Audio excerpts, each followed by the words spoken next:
শান্তির খোঁজে ইসলাম ধর্ম গ্রহণ করলেন বিশ্বখ্যাত ব্রিটিশ র্যাপার এবং স্প্রিন্টার খ্যাত তারকা সেন্ট্রাল সি। সম্প্রতি এক অনলাইন লাইভ স্ট্রিমিং এ তিনি আনুষ্ঠানিকভাবে কালিমা পাঠ করে শাহাদাহ গ্রহণ করেন। ইসলাম গ্রহণের পর তিনি নিজের নাম পরিবর্তন করে রেখেছেন আখিল। জীবনের রিদম কেবল সুরে গড়া থাকে না, কখনো তা আত্মার গভীরেও ডাক দিয়ে যায়। সেই গল্পই সম্প্রতি লিখলেন ব্রিটিশ র্যাপার সেন্ট্রাল সি, যে নামটি লন্ডনের শেফার্ডস বুশের সিংহাসন থেকে বিশ্বের মঞ্চ পর্যন্ত বাজে। আজ সে নামটির সঙ্গে যুক্ত হলো নতুন এক অধ্যায়, ইসলাম গ্রহণের ঘোষণা। বিশ্ব সঙ্গীতের অন্যতম আলোচিত শিল্পী সেন্ট্রাল সি আনুষ্ঠানিকভাবে কালেমা পাঠ করে শাহাদা গ্রহণের পর ইসলাম গ্রহণের ঘোষণা দিলেন।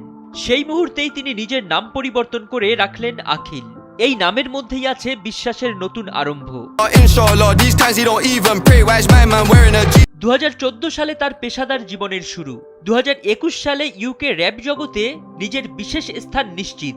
এ পথে তার একক প্ল্যাটফর্মে 1 বিলিয়ন স্ট্রিম অর্জনের রেকর্ড আছে এবং ড্রেক, জে কোলের মতো বিশ্বজয়ী শিল্পীদের সঙ্গে কাজ করে তিনি সাফল্যের চূড়ায় পৌঁছেছেন।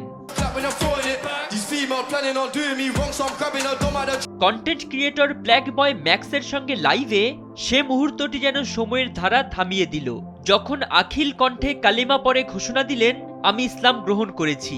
এই ব্যক্তিগত সিদ্ধান্তটা কেবল একটি নাম পরিবর্তন নয়, এটি একটি আত্মিক রূপান্তর যা পৃথিবীর বিভিন্ন প্রান্তে ভক্ত ও অনুসারীদের মাঝে আলোচনার ঝড় তুলেছে। ফরিদউদ্দিন মোহাম্মদ, সময়ের আলো। I hope a trap boy is your type. Why? 'Cause I don't have a 9 to 5. Alright.